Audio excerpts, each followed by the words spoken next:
au président du Brésil, M. Lula, une demande de Cyril Ramaphosa pour Afrique du Sud. Président, sur votre vision justement de cette transformation de l'architecture et du système financier international pour traiter à la fois la question de la pauvreté et du climat. La parole est à toi.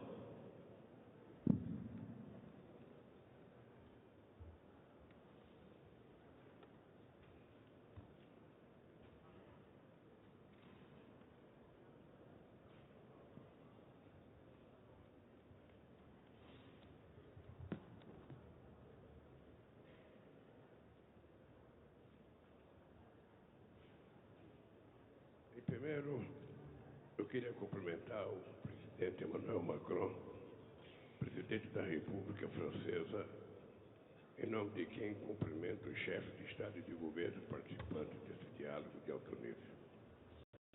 Quero cumprimentar a minha companheira, ex-presidenta do Brasil, atualmente presidenta do novo Banco de Desenvolvimento do BRICS, por intermédio de quem eu cumprimento todos os representantes de Banco de Desenvolvimento de mais instituições financeiras presentes.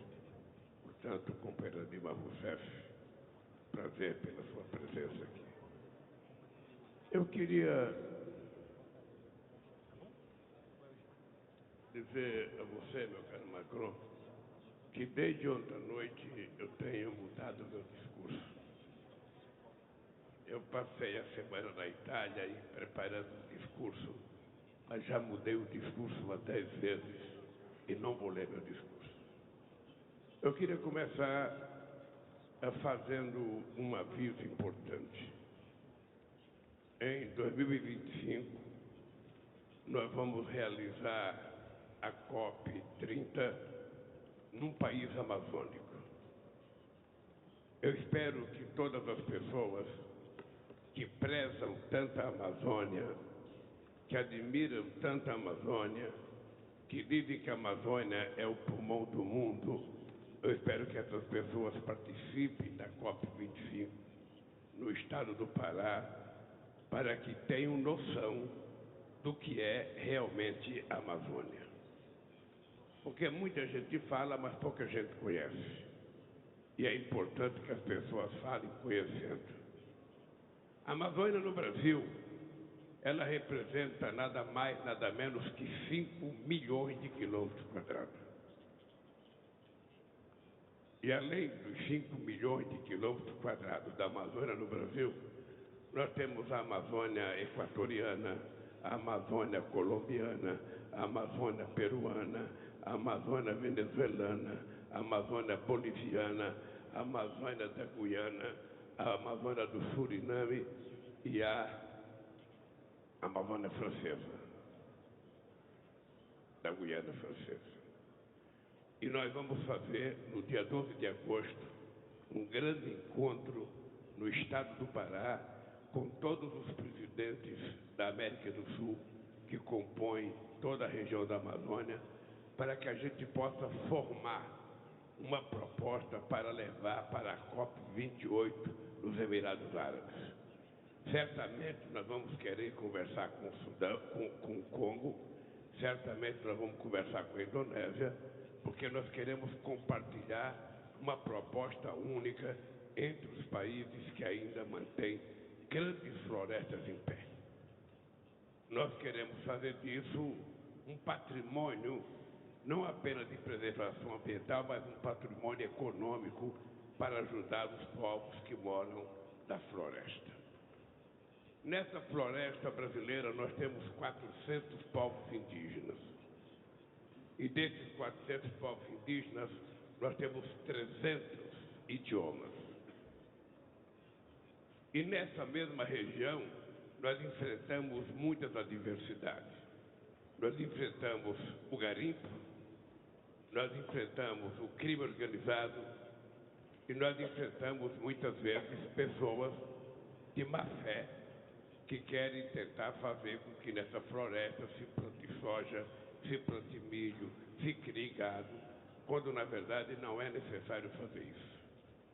Os empresários responsáveis sabem que é errado e sabem que isso vai causar um problema muito sério aos produtos que eles têm que vender outros países.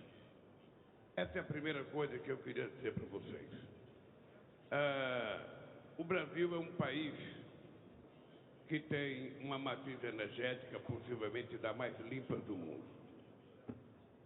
No campo do setor de energia elétrica, 87% da energia brasileira é renovável contra 27% do restante do mundo. Em se tratando de todo o conjunto da energia, 50% da energia brasileira é renovável, enquanto o resto do mundo só tem 15% de energia renovável. Isso significa que nós estamos caminhando para cumprir a nossa famosa proposta de campanha, que é chegar ao desmatamento zero em 2030. E nós não temos apenas a Amazônia para cuidar. Nós temos o bioma do Cerrado, nós temos o bioma da Caatinga, nós temos o bioma do Pantanal, nós temos o bioma da Mata Atlântica. São 5 grandes biomas que nós temos que cuidar, porque todos eles são vítimas de ataques todos os anos. Ora por fogo, ora por excesso de chuva e ora por gente predadora que quer plantar o que não deve plantar lá. Eu não vim aqui para falar somente da Amazônia. Eu vim aqui para falar que, junto com a questão climática, presidente Macron, nós temos que colocar a questão da desigualdade mundial. Não é possível que numa reunião entre presidentes de países importantes a palavra desigualdade não apareça. A desigualdade de raça, a desigualdade de gênero, a desigualdade na educação, a desigualdade na saúde. Ou seja, nós somos um mundo cada vez mais desigual e cada vez mais a riqueza está concentrada na mão de menos gente e a pobreza concentrada na mão de mais gente. Se nós não discutirmos essa questão da desigualdade, e se a gente não colocar isso com tanta prioridade quanto a questão climática, ou seja, a gente pode ter um clima muito bom e o povo continuar morrendo de fome em vários países do mundo. Não é só na África, não, é na América Latina, no Brasil.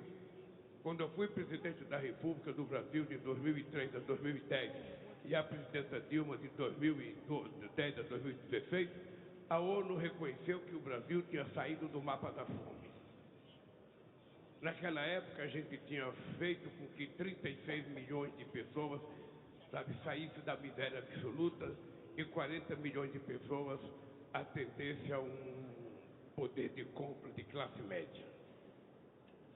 13 anos depois, eu volto à presidência da República do Brasil e outra vez 33 milhões de pessoas estão passando fome. Quando deixamos a presidência, o Brasil era a 6ª economia do mundo. Hoje o Brasil é a 12ª economia do mundo. Ou seja, o país andou para trás, como muitos outros países andam para trás. Depende do governo que é eleito, depende do governo que tem a preocupação com a questão social. E nós aqui precisamos ter claro o seguinte: aquilo que foi criado depois da Segunda Guerra Mundial, as instituições de Bretton Woods não funcionam mais e não atendem mais às aspirações e nem os interesses da sociedade. Vamos ter claro que o Banco Mundial deixa muito a desejar naquilo que o mundo aspira do Banco Mundial. Vamos deixar claro que o FMI deixa muito a desejar naquilo que as pessoas esperam do FMI. E muitas vezes os bancos emprestam dinheiro e esse dinheiro emprestado é o resultado da falência do Estado. É o que estamos vendo na Argentina hoje. A Argentina, da forma mais irresponsável do mundo, o FMI emprestou 40 bilhões de dólares, 44 bilhões de dólares para um senhor que era presidente, não se sabe o que ele fez com o dinheiro e a Argentina hoje está passando uma situação econômica muito difícil, porque não tem dólar nem para pagar o FMI. Então é importante que a gente tenha noção de que a gente não pode continuar com as instituições funcionando de forma equivocada. Mesmo o Conselho Nacional de Segurança da ONU, os membros permanentes não representam mais a realidade política de 2023. Se representava em 1945, em 2023 é preciso mudar. A ONU precisa voltar a ter representatividade, a ter força política. A ONU foi capaz de criar o Estado de Israel em 48 e não é capaz de resolver o problema da ocupação do Estado palestino. Então, se nós não mudarmos essas instituições, a questão climática vira uma brincadeira. E por que vira uma brincadeira? Quem é que vai cumprir as decisões emanadas dos fóruns que nós fazemos? É o Estado Nacional? Vamos ser francos. Quem é que cumpriu o protocolo de Kyoto?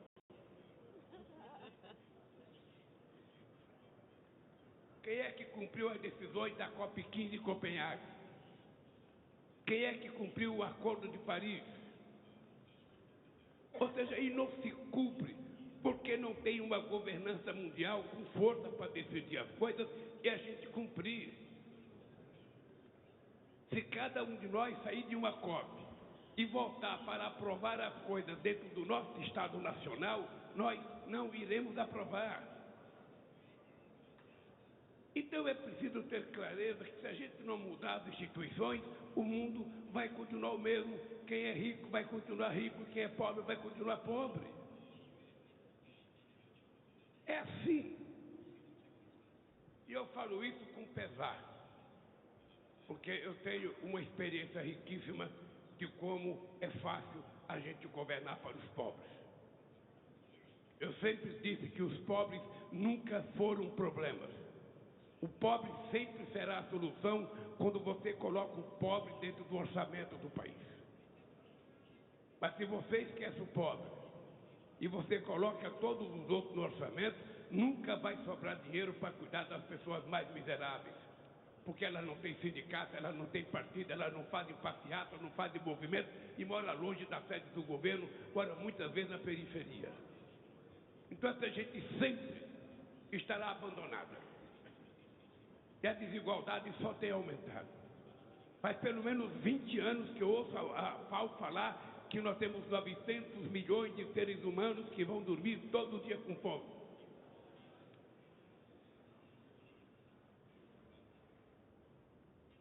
Como é que nós vamos resolver isso se nós não discutimos isso? Como é que nós vamos resolver esse problema da desigualdade se a gente não discuta a desigualdade? Eu sou daqueles, Macron, que aprendi que muitas vezes a classe política do mundo só valoriza o pobre em época de eleição. Em época de eleição, o pobre é o patrimônio mais importante de um país. Depois das eleições, o pobre é esquecido e a vida segue.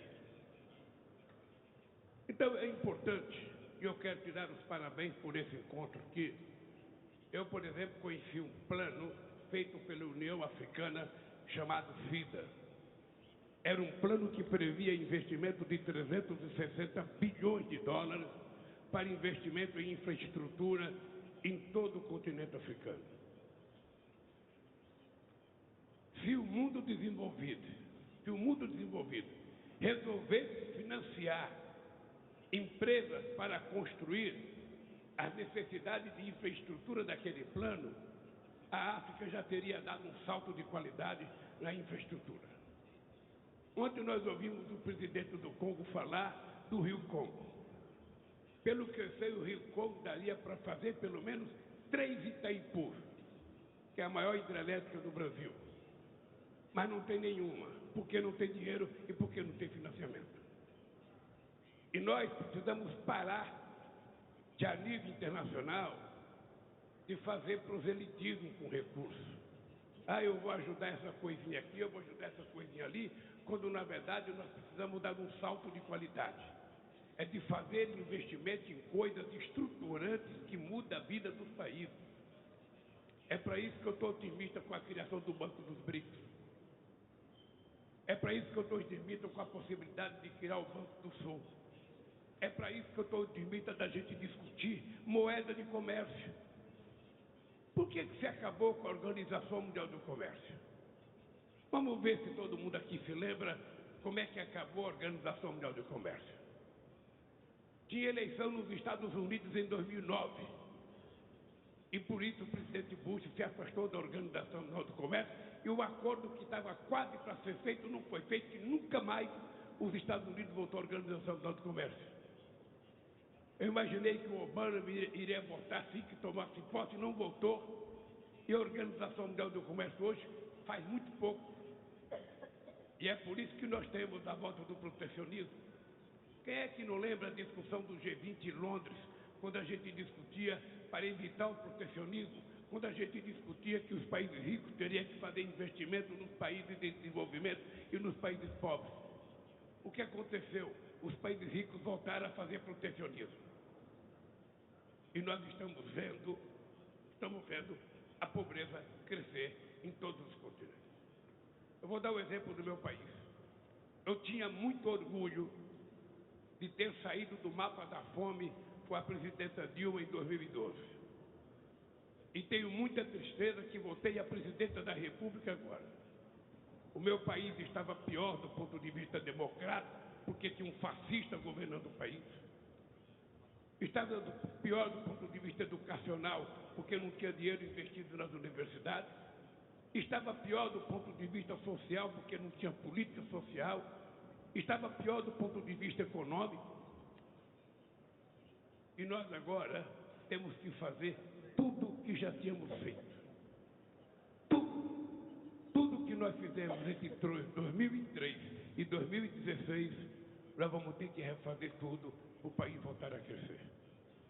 A única coisa que eu quero dizer para vocês nessa reunião é que a questão climática não é uma coisa secundária. E por isso o Brasil vai levar a cabo o controle do desmatamento. Por isso nós vamos colocar isso como uma questão de honra, de até 2030 a gente acabar, com o desmatamento na Amazônia. O Brasil tem 30 milhões de hectares de terras degradadas, não precisa cortar uma árvore para plantar um pé de soja, um pé de milho ou criar um gado. É só recuperar as terras degradadas. E aí nós precisamos tratar dos acordos internacionais, dos acordos comerciais. Os acordos comerciais têm que ser mais justos. Eu estou doido para fazer um acordo com a União Europeia. Mas não é possível. A carta adicional que foi feita pela União Europeia não permite que se faça um acordo. É preciso, nós vamos fazer a resposta. E vamos mandar a resposta, mas é preciso que a gente comece a discutir. Não é possível que nós temos uma parceria estratégica e haja uma carta adicional fazendo ameaça a um parceiro estratégico. Como é que a gente vai resolver isso? Eu, se pudesse, ia pegar o chanceler alemão, ia levá-lo para ser ministro de Minas e Energia no meu país, para ele poder transformar todos os nossos minérios em produtos, para exportar produtos acabados e não apenas minério. Foi a melhor coisa que eu ouvi aqui ontem no jantar e hoje aqui nessa reunião. Porque é verdade, nós somos exportadores de matéria-prima e não ficamos com o resultado daquilo que nós produzimos. Em muitos lugares do mundo, as empresas que retiram o minério sequer reflorestam a floresta, deixam um buraco e vão embora. Então, eu quero dizer para vocês que eu votei depois de 3 anos da presidência da República. Todo mundo sabe que eu tenho 77 anos de idade. Mas a minha vontade de fazer as coisas é como se eu tivesse 30 anos de idade. E vou entregar, meu caro Olavo Schultz, vou entregar. Em 2030, vou convidar vocês para ir na Amazônia, para o desmatamento velho. E outra vez, vamos acabar com a fome. A Dilma sabe o que nós fizemos para acabar com a fome. Ela agora é presidenta do Banco dos Ricos, ela agora pode preparar lá a caneta para assinar uns empréstimos para o Brasil e para outros países mais pobres, porque nós vamos fazer a diferença. Tem gente que se assusta quando eu falo que é preciso criar novas moedas para a gente fazer comércio. Eu não sei por que Brasil e Argentina têm que fazer comércio em dólar. Por que a gente não pode fazer nas nossas moedas? Eu não sei porque Brasil e China não podem fazer nas nossas moedas. Por que eu tenho que comprar dólar? Então essa é uma discussão que está na minha pauta. E se depender de mim, ela vai acontecer na reunião dos BRICS, que será em setembro. E vai acontecer também na reunião do G20, porque nós vamos precisar colocar mais companheiros africanos para participar do G20.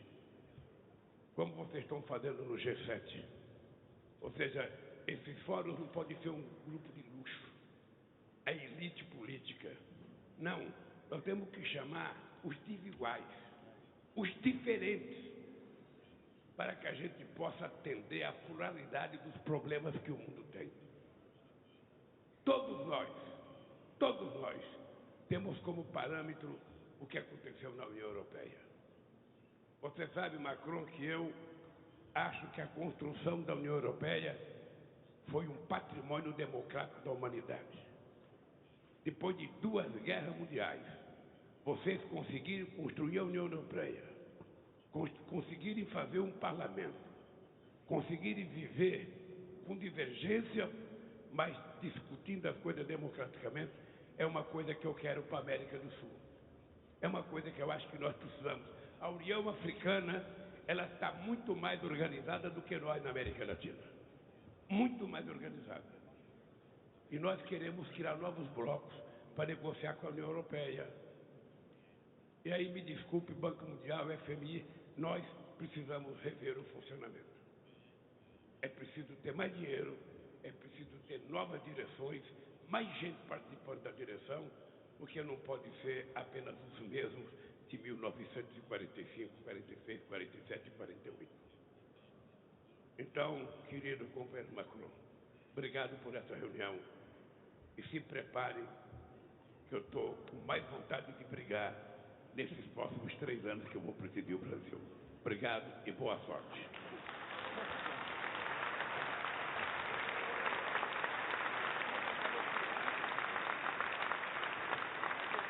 Merci beaucoup, Président. Rendez-vous est pris pour l'Amazonie.